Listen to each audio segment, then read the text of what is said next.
get to wherever they're going this Thanksgiving holiday. Chris Inyard is standing by at Richmond International Airport.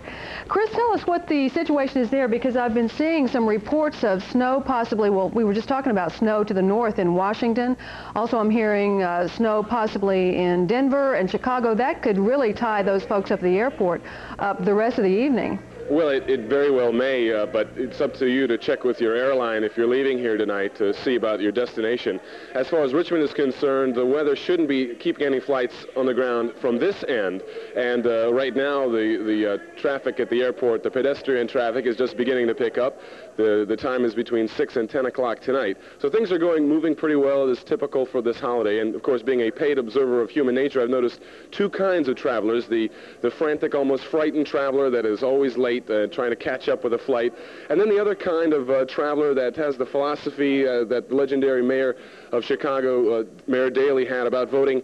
They like to travel early and travel often. Tradition dictates non-motorists must travel by plane, by train, by bus, or by boat.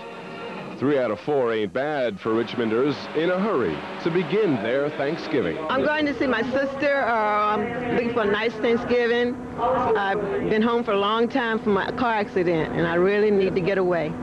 I'm going to Florence to spend Thanksgiving with my parents. Well, I have a lot of work to do over the break, so I have to work on papers and such. The Greyhound bus station was busy early in the day. Some buses were added to routes with unexpectedly heavy demand, like the one to New York. To see my kids, my wife. I've been down for 2 months now.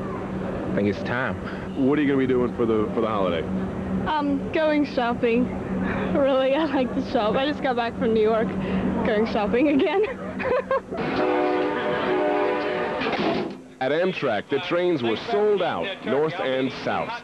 Marion Farland waited for her train to New Jersey with an early Christmas delivery. It's a special country. This one's a special country. It's going to a special person in New Jersey.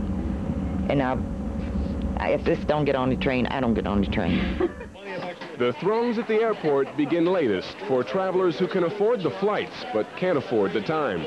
Of course, there's always time for a beer. A lot of reasons to be thankful. How come? No, it's been a good year.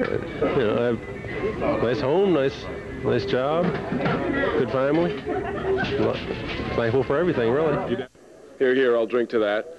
Okay, the story here is that if there are any delays, they'll be coming up later on tonight. Chicago had I guess Milwaukee was the airport that was closed earlier today. Chicago had some snow, but they're expecting snow in the northeast from Washington and Philadelphia and New York.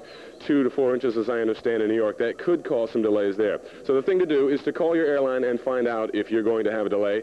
And don't forget to leave the house early. If you can get to the airport, you're halfway there. The problem is on the roads here. The highways are slick and the driving is very slow. Brenda? Well, Chris, now that you're already there, if you're planning to hop on a plane, happy Thanksgiving to you. I just might get one. If there's a seat left, I'll go. I'm sure you will. Thanks for being with us from the airport there. Well, of course, everybody, no matter where they're